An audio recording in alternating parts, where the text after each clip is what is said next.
Here's a great question. Why do boomers love the blues so much? Is it because it's soulful? Because it speaks to the human condition? Hell no, it's because human beings always crave the one thing they do not have. And what boomers collectively missed out on is, of course, struggle. Now, individually, sure, I get it. Everybody's got their shit. People die, love fades, marriages fail, bills pile up, bodies get old. I'm not saying they didn't have problems. But as a generation, nobody in the history of our species ever had it any fucking easier. We're talking about the golden age of unearned comfort. You could graduate high school, get a job at the post office, and over time pay off a mortgage on a house on a lake and a vacation place in the Keys. Kindergarten teachers, waitresses, secretaries, all homeowners. You could support a family on one income, take vacations, have a pension, and still have time to bitch about your neighbor's dog and your team losing.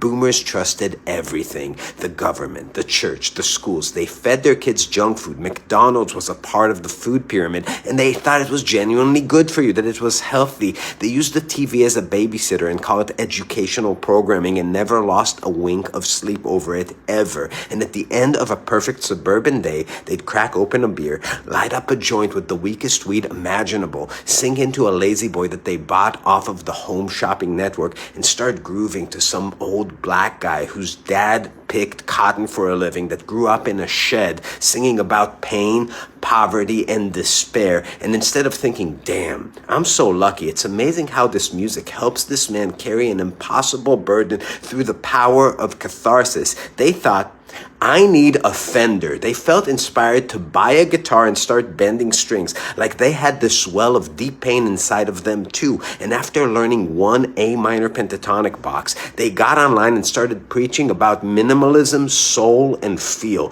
Do you know how fucking crazy this is? They had everything, and they were jealous of people who suffered because the way that they cried about it sounded beautiful to them. And so a new form of blues was born, boomer blues, a grotesque fusion of Mississippi Delta-style pain and central air conditioning. They turned the blues into a hobby, into a vibe, a weekend activity like barbecue and golf. And this mountains of disposable income that they poured onto real blues artists transformed the whole genre from this exotic wilderness where people go to find connection and solitude into this misery meets Disneyland type place where people go to a safe emotional vacation and consume gear and ribs. And it's all very, very poetic, because what the boomers really gave us is the peak of human absurdity without ever acknowledging how funny it all is. Namaste.